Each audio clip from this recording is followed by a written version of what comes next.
আজকে তোমাদের সাথে সলভ করব এই প্রশ্নটি। আর এই দুর্দান্ত কোশ্চেনটি এসেছিল আমাদের বরিশাল ইউনিভার্সিটিতে বি ইউনিটের 15-16 সেশনে। সেটা কি বলা হয়েছে দেখো, I find it very unlikely. এখন তোমাদের কাছে জানতে চেয়েছে which part of speech is the underlined word. Underlined word কোনটা? এই আনলাইকলি শব্দটা কোন পার্টস অফ স্পিচের মধ্যে বিলং করে সেটা তোমাকে বের করতে বলেছে। তোমরা অনেকেই হয়তো দেখো এল ওয়াই দেওয়া আছে, এই যে একটা থেরাপি দেওয়া আছে না তোমাদের, এল ওয়াই যেখানে অ্যাডভার্ব সেখানে, এই ট্র্যাপে যদি তুমি পড়ো তাহলে তোমাকে খেয়ে দেবে, অর্থাৎ তুমি আনসার দিয়ে আসবে অ্যাডভার্ব কিন্তু দেখবে যে হচ্ছে না। এখন দেখো আমরা একটু অ্যানালাইসিস করে দেখবো যে আনলাইকলি শব্দটি আসলে মডিফাই করেছে কাকে, যেহেতু এটা সেন্টেন্সের মধ্যে আছে।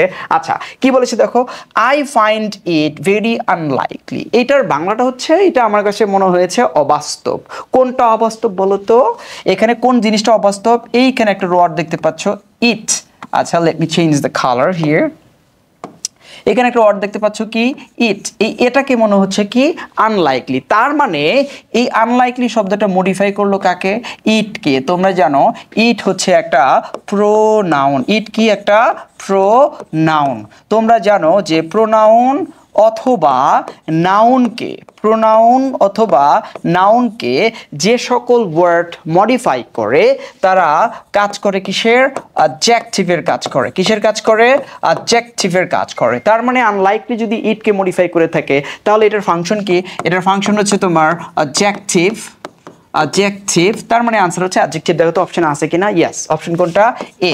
এই হচ্ছে আমাদের আনসার। দেখা হবে নেক্সট ভিডিওতে। টিল দেন আল্লাহ হাফেজ, বাই বাই।